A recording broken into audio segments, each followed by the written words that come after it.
Hello, everyone. Welcome back to the last workshop of Inspire 2026. We're very happy of everything we have achieved, of everything who joined us throughout these last few days. But it is suddenly time for our last workshop. But don't worry, this is just the beginning. We will be having our Inspire Challenge just shortly after. So be sure to join that forum and watch out for that. And also, we have just above my head over here, we have this amazing QR code here that you can scan to have your live translations on your screens. And also, during the presentations, we will be having some other QR codes with the live questions. Those are the live questions that you will have to answer to basically get that lovely item that everyone's be looking for.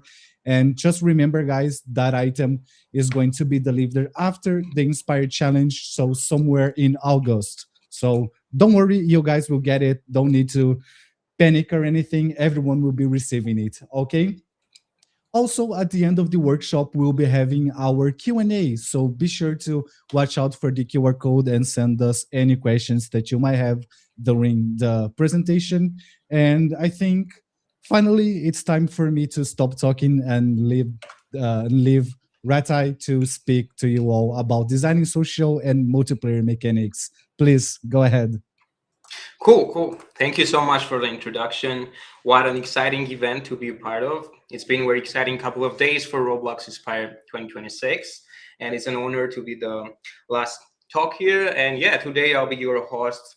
My name is Rati, also known as RatIsMyUsername, and I'll be talking about designing social and multiplayer mechanics.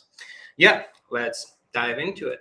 Let's go over the agenda first. So we will start with an introduction about me. I will talk just a bit about me, and then we're gonna get to the matter of this topic and talk. And we're gonna try to learn what social and multiplayer mechanics are, how they can be implemented in games, why they're good. And we will also do this in the context of doing deep case analysis of Weird Gun Game, which is a game that we made. We'll talk more about that later. And yeah, at the end, I'm gonna have some takeaway and advice that hopefully you guys might find helpful and use in your development processes. And yeah, once the talk is over, we're gonna have some time for Q&As. Yeah, let's get started. About me, I'm Rati again. I joined Roblox in 2014. And yeah, a couple of years down the line, I started experimenting with my first scripts. And then it kind of started growing into bigger operation, now called Redscape Interactive, which I'm a co-founder and technical director of nowadays. We're mostly known for our games called Steel Titans and Weird Gun Game. And besides programming and making games and playing games, I also really love playing music or listening to music, going to music shows, basically everything music related. And yeah, this is one of the cool pictures that I have. I wanted to include of like guitars of me and my friend. At one time we had a fun show with our friends. Cool. Yeah, I promised I would talk just a bit about myself, but bear with me here. I want to go back to that moment in like 2017 when I first picked up scripting on Roblox, and I want to tell a little bit of story of how that happened. And I want to do this because I think it kind of ties together really well with the like topic of this talk of like social and multiplayer mechanics. Yeah, so to rewind time and go back in the old days, I guess there was this Roblox game where you would like board a pirate ship as a crew with your friends and like as a group of friends and try to like compete against other crews and other ships and try to sink them with these like cannons, right? And the problem was it took a lot of skill to operate these cannons, so took a lot of training. And in order to train, you had to have ammunition for it, which was a like scarce resource in that game. So we as a group were struggling to compete with other crews and like be the best was our goal. And I thought maybe I'll try making our own game or like a Roblox place slash experience where I will try to recreate this canon and then we can like practice for free as a team. So I started experimenting with it and kind of worked out. And we did like practice there. Now, did we become the best pirate crew in that game? Absolutely not. But this did like kickstart my game development career in Roblox, I guess. So yeah, I think the important part here is the fact that that original game had a very like well established like social gameplay of like this pirate crews competing kind of drove me as a player to like experimenting to be more competitive, and it kind of very unexpectedly like kicked off this like me learning programming, and now we have like Redscape Interactive, which I'm super grateful for. Cool, enough about me. Let's get to the meat of these talk: social and multiplayer mechanics. Now, in order to, I think, like digest this entire topic, I want to like split this into like 3 questions that we want to think about. First one would be like what the social and multiplayer mechanics are in the first place. So throughout this presentation, I'll try my best to somehow define this to you. And then we will think about like, why do they matter in the first place, right? And after I hopefully convince some of you that social and multiplayer mechanics, in fact, are important and cool, especially for Roblox games, then we will hopefully want to think about how do we design these in games, right? So I'll give you some like first-hand examples from Weird Gun game that you can then take away and like apply to your games if you would like to. Cool.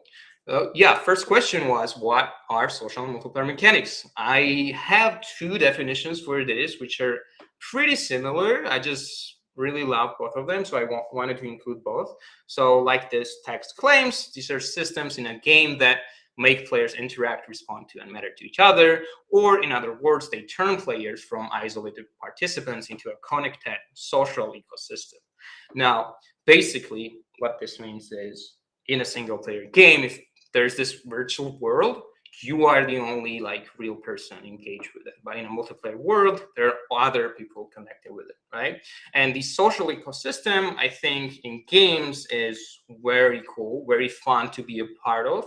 And you can see this fun in action across these 3 GIFs.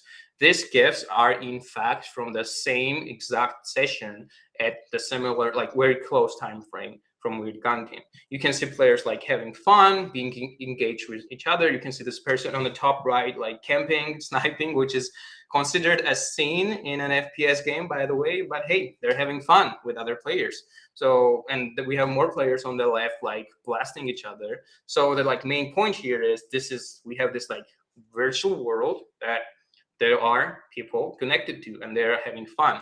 And this is because of like social and multiplayer mechanics. Cool. Why do these matter? Like, why do you want to have players connected and engaged with each other in a game, right?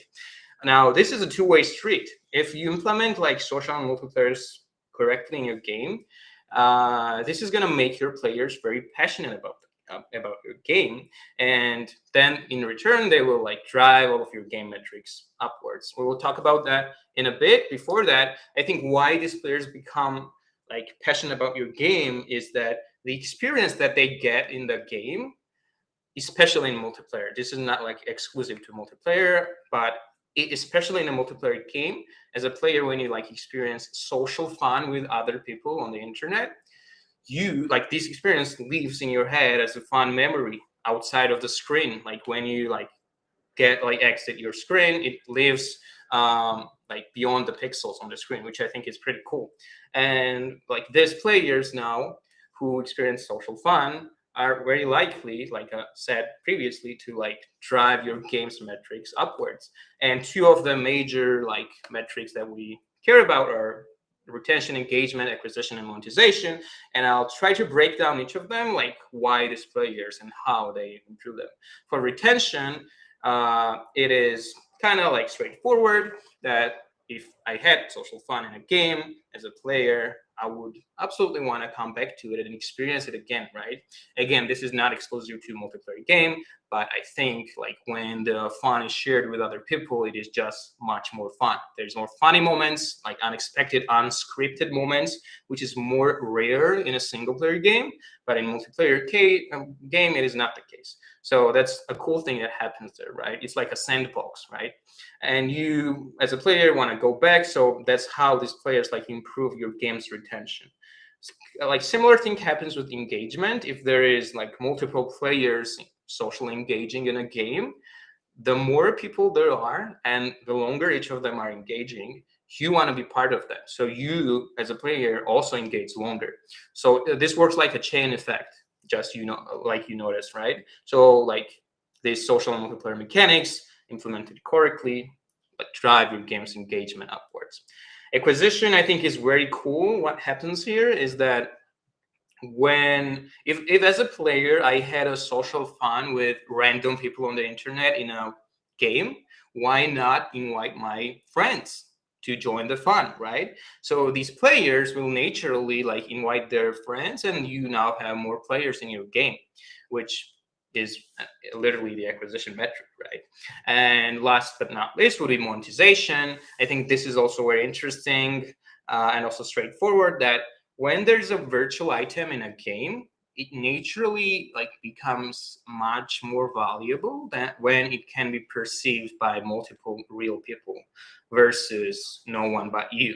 So for comparison, if in a single player game you buy a cool sword or a hat or whatever, you are the only one that knows that you own it. But if now, in contrast, if other players and other real people can see that, oh, this guy owns this like super OP sword, he's so cool, right? So you are like willing to like evaluate this item more highly as a player.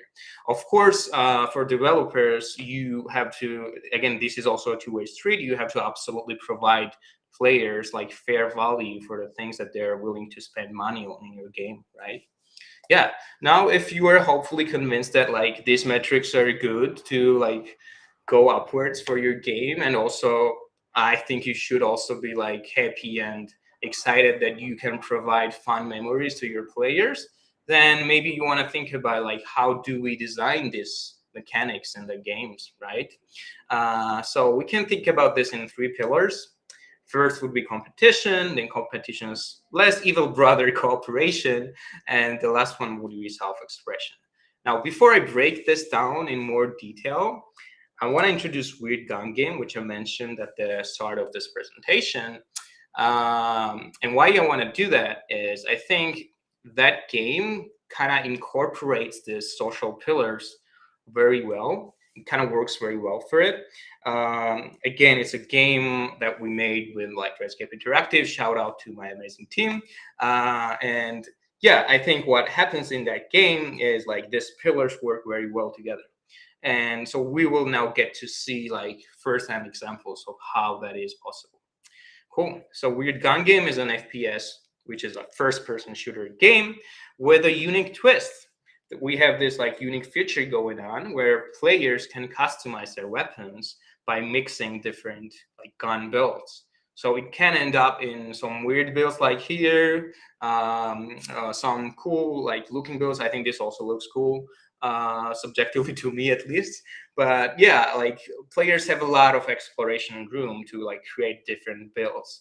And these specific feature, very unexpectedly for us as developers, like gave a lot of like grounds for us to like do a lot of cool social and multiplayer mechanics in the game. So we're gonna see how that happened. Now let's go back to the concept of the pillars and look at the first pillar of competition. So what we're gonna do is first like define competition, like trying to learn what it is in the context of games. And then we're gonna look at examples of competition in Weird Gun Game. Cool. So competition can be defined as like rivalry between multiple parties, where they like strive to achieve a single goal, but that goal cannot be shared between these parties. So that naturally creates tension between players or parties of players. So they become like more engaged in your game, right? And this also creates like more meaning for your players. For example, if you win a match, some sort of match in a single player game, yes, it probably feels good, but like if you win a match in a multiplayer game, you just won against other people who have also like put down effort to improve in the game, and you just prove that you beat them, and it's like competitive aspect of the game, and it feels even better than versus if it was just in a single player game. Same goes for the leaderboard. You might want to be the top of the top, like the best of the best in that game, and this is like very competitive. But in a single player game, I don't even see a reason why we have a leaderboard. So yeah, and one of the cool things that like competition creates is improvement loop. So as a player, you might experience some sort of challenge in a game against different player, and you might lose it. Like the other player might turn out to be more skilled, and you will then hopefully learn, try to improve, and hopefully you will like challenge, like come across this similar challenge again, and like now this time you win, and it feels amazing because you just like spent some effort, improved, and you just like prove that like you like won this challenge. And now you get to face opponents, like other players who have also done the same. So like you try to like strive to achieve some goals in game over and over by improving, and improving feels amazing, both inside games and in real world as well, right? Yeah. This is competition, and you can see this like GIF, which might look chaotic to some. For me, it looks beautiful that we have these players from Weird Gun Game like engaging in this competitive setting of a game where they're trying to like achieve this goal of like winning a match. And one important thing is I brought up these goals multiple times now. As a developer, when trying to implement social mechanics, it is your responsibility to create these goals for players. And goal can be very simple, like winning a match or like getting that like hill here. As you can see, it's like a king of the hill mechanic, so game mode. So yeah, try to think about stuff like this when doing competition. Now, I'm gonna give you the first live challenge, and yeah, I'm gonna give you like 30 seconds or a minute. I'll like say when this is over, and feel free to like read this and see what maybe you have learned from what we have talked about competition so far. Yeah, meanwhile, I'll just take some sip from my water glass. And maybe we can some.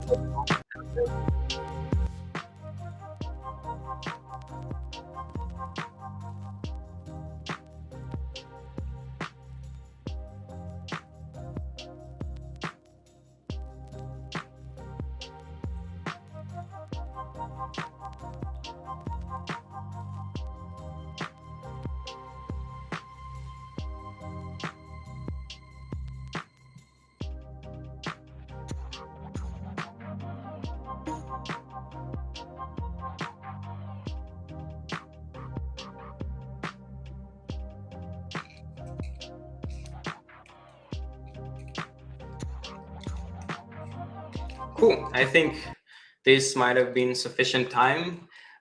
This was pretty straightforward, I think. And yeah, I hope you learned something from this.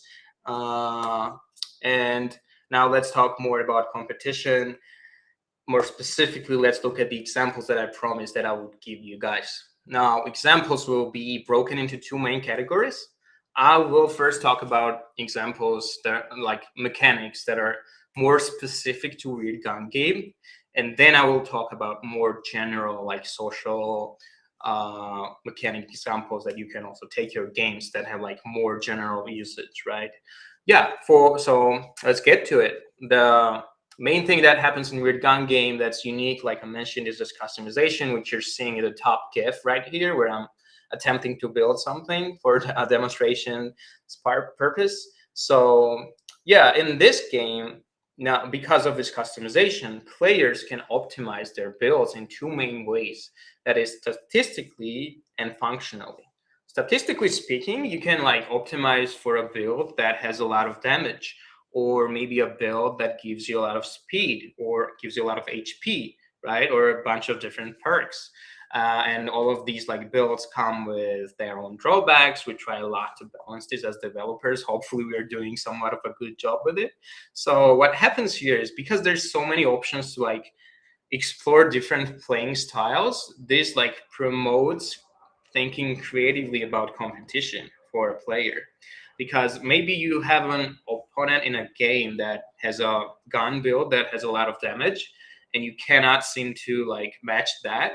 What you can do is instead like explore builds that give you a lot of speed as a player, and then try to outplay them in that way.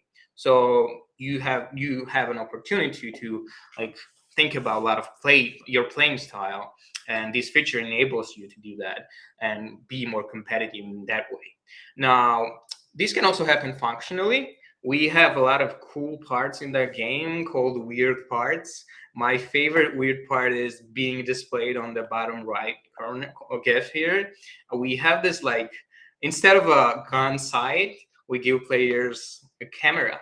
And when you kill an opponent, the camera kind of flashes and takes picture of them, which I think is hilarious and super creative, and players are also enjoy it. And what happens here is this, as a play in terms of like competition, this is a taunt, right? You're taunting your opponent, and this is like a very creative and unique way of like expressing competition, right? Same thing happens with the picture you're seeing on the like bottom left. We have a honking barrel instead of a normal barrel, which makes like funny sounds every time you fire a weapon. So you can, I don't know, draw some attention, or again taunt. So again, like this promotes being competitive in like funny ways, right? Funny and creative ways. Cool. So if you see like you have in your game, if you have like unique feature, think about how you can make that social, right? How you can like bring it further into maybe funny stuff, maybe chaotic stuff, maybe creative stuff, right? Yeah, now let's get to the more like general example, which would be leaderboard and kill streaks. Leaderboard, like to define for the ones that are not super familiar with it, is a system that basically aggregates players' performative data into this like one huge board of like UI frame, and like it displays each player's performance against others. So you can basically see like, are you the like top 5 player? Are you the best player? Like where you stand compared to other players. And it's naturally really competitive concept, right? And these like performance like stats or data can be a lot of things. For example, kills, wins. You can think about like what you might want to track for your players. And I think like most of the the most of the like leaderboards are usually like all-time leaderboards, so you track like who's the best player ever in the game. But I think as a developer you should think about like granularity. You have a lot of options to do that. And for example, in a weird gun game we do on top of like all-time and current and like different type of leaderboards, which are more like broader scope in terms of timeline, we also do a weekly leaderboard. So it basically resets the stats every single week. And why this is cool is like this gives non-veteran players chance to compete every single week. Because if you have someone who has played your game for years, right, the new player who wants to climb the leaderboard might not feel super motivated about it. And going back to the goals that I was talking about, you can like incentivize your players to like end up, if you end up in the top 5 of this leaderboard, or top 50 or top 100, you get this reward X at the end of the week, right? So here you create a goal for your players to be competitive. Although the leaderboard itself is also very competitive, even without rewards, you strive to be on top of it. A lot of players, competitive players, want to do that. But feel free to, like, obviously feel free to, as a developer, to add rewards or missions or whatever. Yeah, you can go even like smaller with the scope of the leaderboards. For example, because Weird Gun Game is an FPS game, each of the match is like 12 minutes. So we have this like 12-minute long leaderboards, which displays like kill to death ratios of the players and like ranks them. So the best one is on the top. You can see like in this current match, like where do I stand compared to others, right? Am I the best one, like dominating completely the battlefield? And it kind of, again, like promotes competition. And we also have kill streaks. This is also a very common concept in FPS games. Feel free to do that in your game. I think it's very beneficial from what it has shown from our experience of like Weird Gun Game. And kill streaks can be done, like implemented in a lot of ways. The way we do it is basically in Weird Gun Game, kill streak is, as a player, how many kills do you got? Like how many kills you have collected before dying in a single lifespan, right? So this like pushes players to be like super competitive, to like rack up these numbers. So we have this like flame icon for it right here, for example. And it also like pushes them to be very careful, right? So competition, when there's risk, is also where you like, it's like very cool. It's even more competitive in a way, right? Yeah, you can go like super far with competition, as far as creating like dedicated custom matchmaking, which we did with Weird Gun Game. So what you can do is like you can match your players into like 1 versus 1 rounds, or like 2 versus 2, or any number, right? And important thing here that you have to do is like you have to find players at the same like rating, like same level of skill that they have in the game. Because remember, this is important, this is very important. Competition is only like good, only fun if it is fair. If you are playing against someone that is not on your level, then you get bored. If you're playing someone against that is like way above your level, you just get frustrated.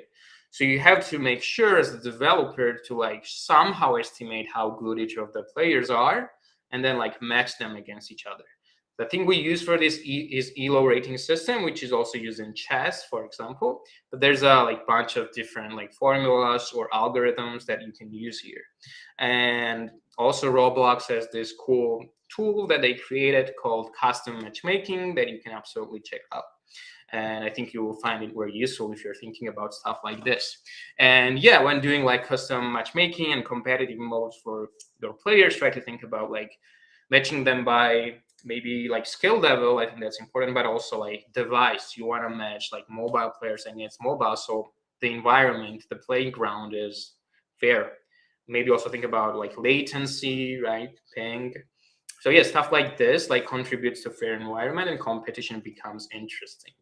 I think this covers competition pretty well. So now let's get to cooperation. It's kind of similar to what competition is, except it is like other way around. So to define cooperation is an act of players working together towards a shared goal. Now, the important thing here is if in competition the goal could not be shared, here it can very well be shared. So this promotes your players to think very strategically, right? About their weaknesses, about their team's weaknesses and strengths, and combine like what we do better as a team, and like try to advance towards that goal. And this like strategic playing and thinking creates deeper gameplay. Again, engages your players in the game.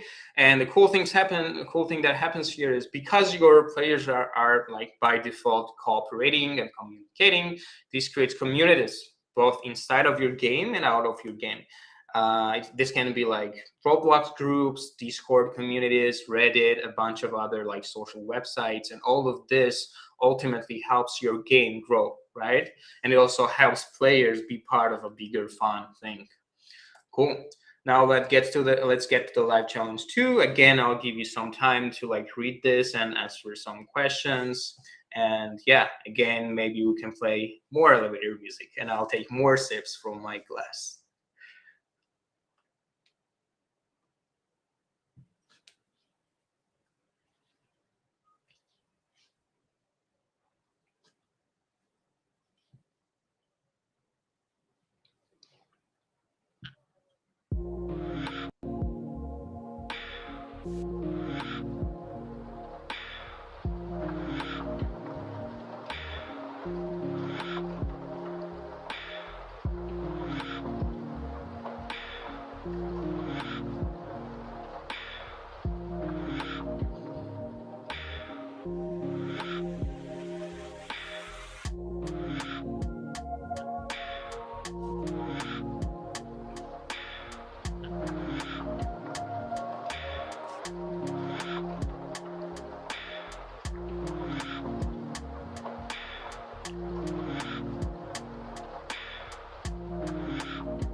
Cool.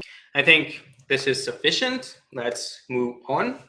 And let's look at cooperation examples in your gun game. Again, we will first focus on stuff more unique to the game, and then more general examples. Now, again, this unique feature of like combining different weapons and making your own builds creates a lot of room for exploration for players in the game. Fun fact, we have over 2 trillion unique builds in the game, which I think is absolutely crazy. I don't know how that happened, but I think it's cool. And like this amount of options creates this one big question in our game that our players are like constantly asking each other in the chat, is like, how did you build that? Because as a player, I want to like learn what your build is, take it, improve it, or like change it, or maybe even use that exact build. right? So again, this contributes to players talking, communicating, and then building like communities outside of your game, right? And these communities cannot, it can be like absolutely like Discord, Reddit, etc., but it can be in more unexpected ways as well. For example, for us in Weird Gun Game, a lot of like videos started happening by these amazing content creators. Shout out to them, where we had like YouTube videos with titles of like, what is the ultimate shotgun build in Weird Gun Game, or like best SMG build, or I maxed out every stat in Roblox Weird Gun Game, right? So you can see the content creators are also your players, right? And they're also part of your community, and they're sharing their builds, and they're cooperating with your players who are their audience. So this can happen in a non cooperation can happen in a non-straightforward way, which I think is very cool. Now this can like cooperation and like building communities can go super far sometimes. So fun story time. This one day I received a message from one of our game players, our game players, Theme 002, shout out to him. And he asked me like, Rati, what is the formula for, I think it was, what's the formula for shotgun spread in your game?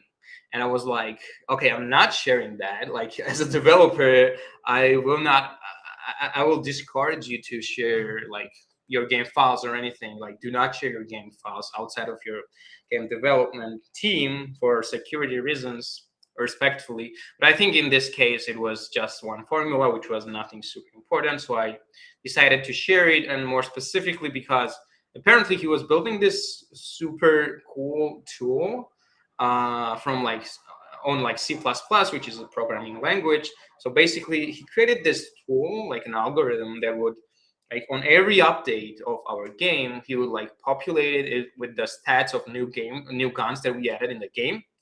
And then he would like run this tool and try to find the single best like gun statistically out of the like 2 trillion bills that we have now.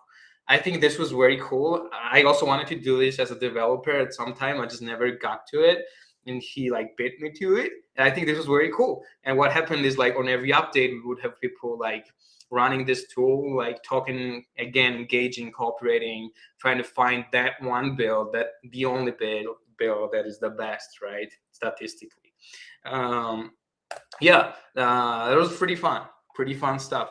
And now here's the important part. Here's an important thing. As a developer, when you see your players doing like cooperating naturally, like talking with each other, and like do like there's some sort of like cooperative trend happening in your game, you should absolutely like enable them and promote them to do more of it with your games like features, right? So for example, what we did is we created this photo booth on the right side that you're seeing, where players basically can pose their guns in front of different backgrounds, and then they would take pictures and share it and like cooperate, have fun, right?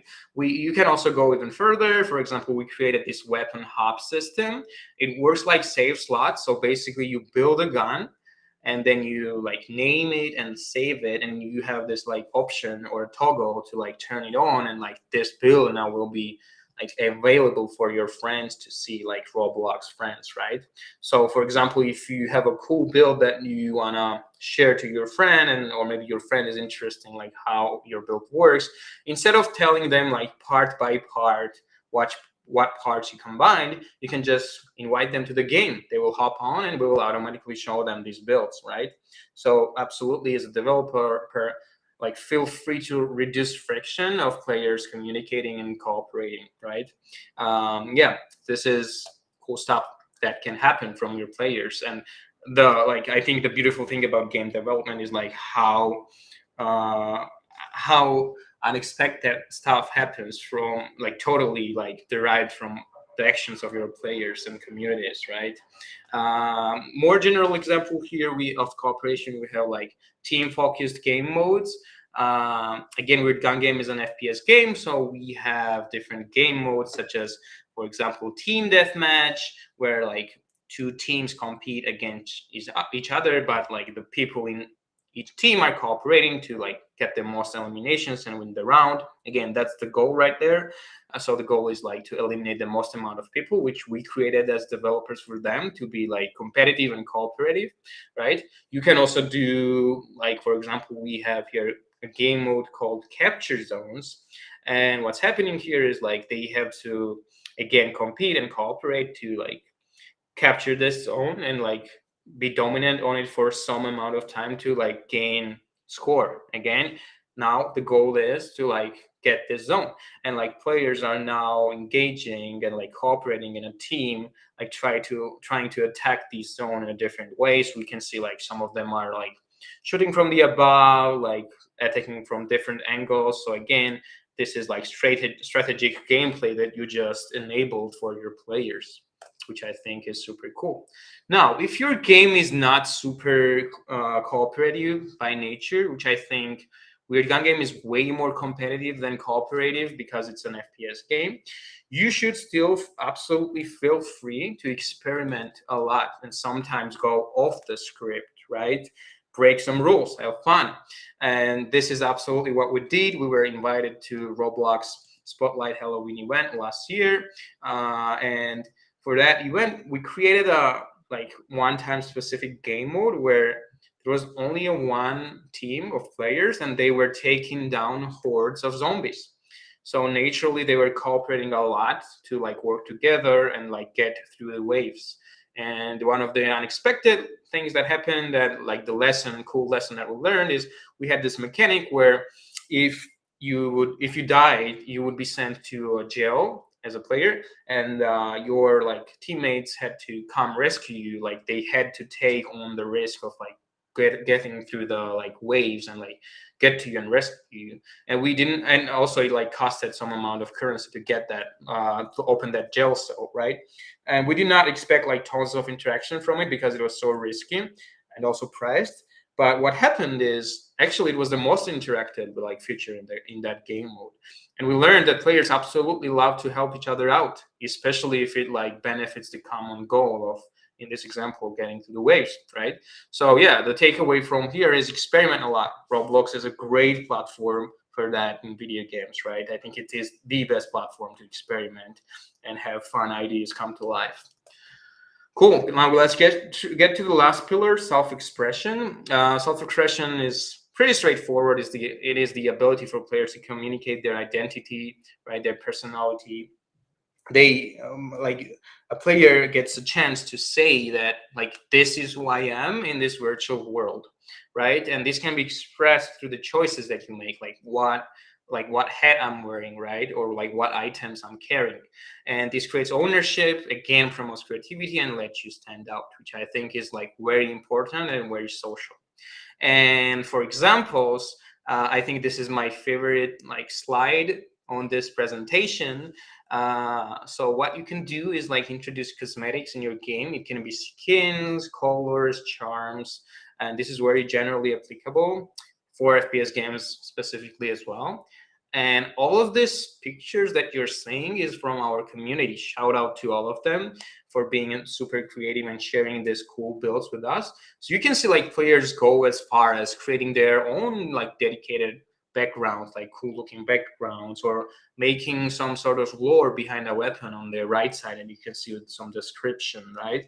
Or they will sometimes build funny looking weapons. You can see, I don't know, someone made a shrimp out of a gun, which I don't even know what parts they combined, which is, yeah, I probably put these parts in the game, but I don't know what they combined, which I think is super funny and cool. And someone made a like melee, they made a sword. For context, we currently do not have melee in the game, but the player decided that they wanted to have a melee, so they just built a sword out of a gun, which I think is hilarious. And at the bottom, we have my favorite ever creation by a community member in Weird Gun Game, which is the arm, a zombie arm, I think, made out of gun parts, holding a pistol, and that entire thing is a gun. So an arm holding a gun is a gun, and look, they like decorated it, and you can see with like bone and like green color and everything, and it's super fun, right? And yeah, on the right side you have a charm, which you can like hang on to your like weapons. It's like toy plushes, sort of, and you can give your like players a lot of options to like attach their weapons and like express themselves, right? And this is very important to have a good social like theme in your game. Now, self-expressing can happen in more like various other different ways. For example, in a weird gun game, what we do is when you die to another player, this is the screen that you get on the left side. Their build is displayed to you, and this basically lets the other player express themselves to you, like they get to show your weapon to you, right?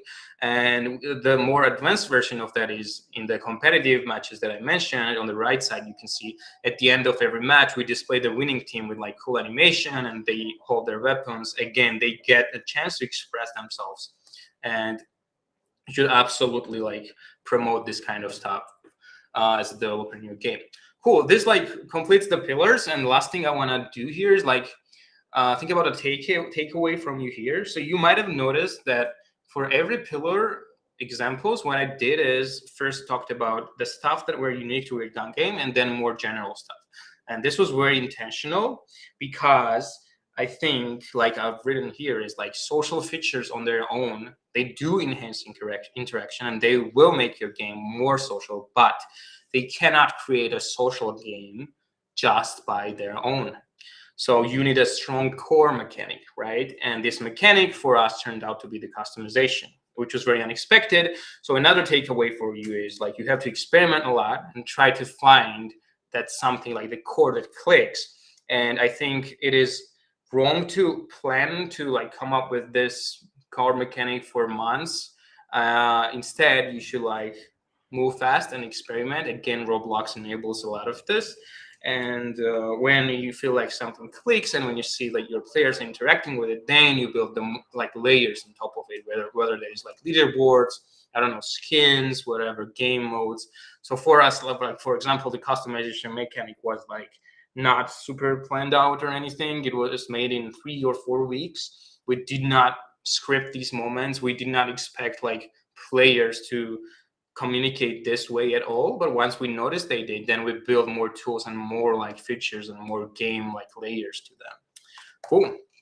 This was my presentation. I hope you guys found it somewhat insightful, maybe somewhat valuable. If you feel free to reach out to me if you have any questions. I have like included some of my socials here, and if you want to check out what Redscape Interactive is working on, you can also check out Redscape Interactive socials.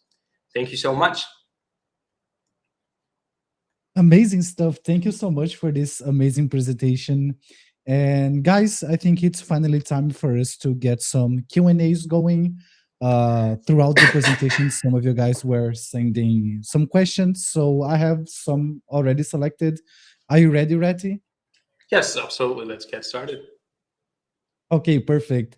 So first question is, what design principles do you recommend for creating multiplayer mechanics that encourage teamwork and positive player interactions instead of just frustration? Yeah, absolutely. I think the main thing here is providing fair environment to players. You always want to be like tracking the things that happen in your game. Like try to think about, like try to have a mindset like, if I am the player, I want to be provided a fair environment, right? And it is very hard as a developer to sometimes, it is very common to sometimes like drift away and think from the developer's mindset and not put yourself in the shoes of the player.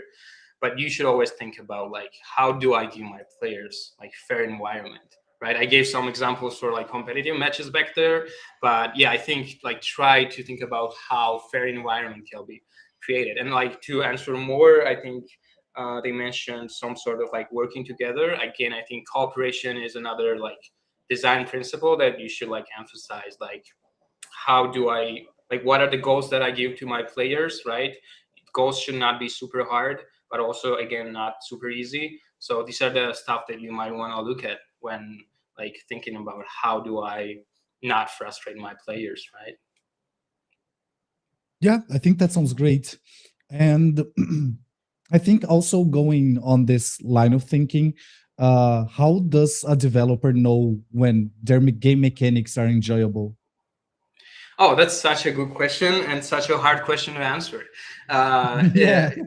Most of the times you just do not know. You don't know, I think. I mean, obviously, unless your game's just showing great metrics or like blows up or something. But yeah, actually, this is a good point. You, again, might want to look at metrics. If metrics are like performing well, for example, after you have just released a specific mechanic that you want to evaluate, if your like metrics are working well, then you might assume that okay, this worked. Especially if Roblox has this A/B testing thing.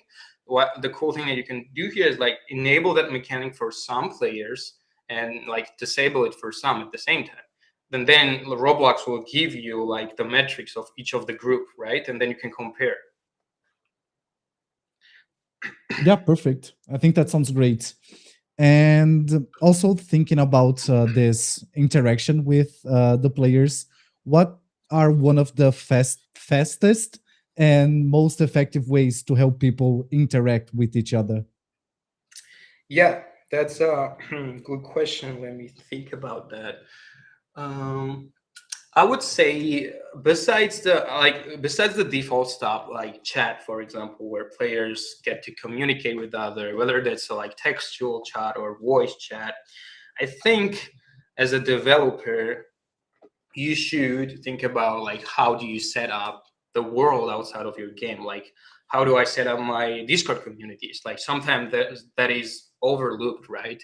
Because your players your most engaged players are there. The players that communicate the most and like love your game will like stay around outside of the game into communities, right? So I think one of the like fastest ways to do that is like think about how can I set up my Discord, or maybe I don't know if that's or a Roblox group, for example, or different social social website, like and for a player to like quickly join it and like engage into community pretty fast, I guess. For in-game features on top of like text and chat, I wanted to think about some. Nothing comes to mind like super specifically right now, but I think you should always like your first principle should be like communicating, right? When players can express what their intentions are to other players, like that's where the like cooperation communication is the main thing happening here, right? Yeah, that sounds amazing. And also thinking about like communication and cooperation, how would a developer reward some teamwork and encourage people to actually work together without making this whatever mechanic it is being too complex or overtuned? Yeah, absolutely. I think the core and the simplest thing you should do is like rewards. Always reward your players for working together. Reward can be like super simple. Sometimes it can be like super subtle. It is not like okay, you get this like cool item if you like work together as a team. Sometimes it is like hey, capture a zone like in Weird Gun Game, right? And you can capture it over and over as a team. So like I think you should like surface these rewards like very in a very like visible way to your players. If that's an item, like make sure your players can see what the item is, make sure you get across the value of the item as well. And for stuff like game modes in the game of like capture zone, make sure like with visual hints players understand that they have to go there and work together and like get that zone, for example. Yeah, I hope this kind of Mhm. answers the question. Yeah, I think that's perfect. And I remember during the talk you were mentioning the matchmaking feature that we released some time ago. Do you think there are any new Roblox features either in studio or just outside of studio that you are really excited to see over the next couple of years? As in the ones that are in development now, or like generally what I would like to see. I think either. Yeah, either. Okay. Yeah. Okay. Let me think about that. I think. I think like that specific tool, for example, although it works like super well, I, I think it is right now very generally applicable, so it is easy to adopt. But for more advanced usage, for example, I think it would use personally like more tweaks. And I have also like surfaced this to the developer team, and thank you guys so much for. I know for a fact that Roblox has taken that like feedback from us as developers, and I guess it would use like more advanced like customization for more, I guess, experienced developer to like to I guess competitive matchmaking, right? Yeah, awesome. And also going back to some things that you've said during the your presentation, there was like this guy that did the calculator thing about Yeah. like maxing stats and everything. Was there any other instance of perhaps someone finding an exploit or a bug in Weird Gun game, but that being so interesting that it became a part of the game? Like it's not a bug, it's a feature kind of situation. Ooh. Oh, that's just such a good question. Oh, let me think about that. Oh, I wish something just came to my mind right now. Uh, I mean, there's a lot of bugs and like a lot of exploits happening. Obviously, most of the time they are bad things, I guess. Uh, yeah, I cannot think of anything that has like become a feature. To be honest, I guess maybe the honk mechanic was not like super planned to make sounds and uh be that like big part of the game. But I think how it happened is like the volume of that like honk barrel, we as developers set it to like pretty low, and I think for some reason someone managed to like raise that, and like then a lot of users would be able to hear it. And we did not do that initially because we thought it was like disturbing, but turns out players like it. So then we like made it so that a lot of people can hear it, and now it's disturbing in a fun way. So yeah, that's kind of turned into a feature, I guess. But I think there's more examples that I do not come to my mind right now and that I would absolutely love to talk about. I see. Perfect. I think, yeah, I think this is something that developers should also be aware of, like understanding how the community is playing your game and interacting, perhaps making memes and stuff like that. And I think this is also a good sign of people being very social in the game, right? Yes, absolutely. Yeah. Okay, perfect. And guys, I think this is all that we had for today. Sadly, this is the last workshop. Thank you so much, Reddy, for joining us to closing Inspire. But guys, don't worry. We also have the Inspire challenge coming up very, very soon. So be sure to get your teammates and prepare to jam and basically enjoy yourselves and put everything Yes. that you've seen over these days of workshopping practice. And again, once again, Reti, thank you so much for joining us and hope you had a great time just as we did. And we hope to see you guys very, very soon in the challenge and in next year. Bye bye.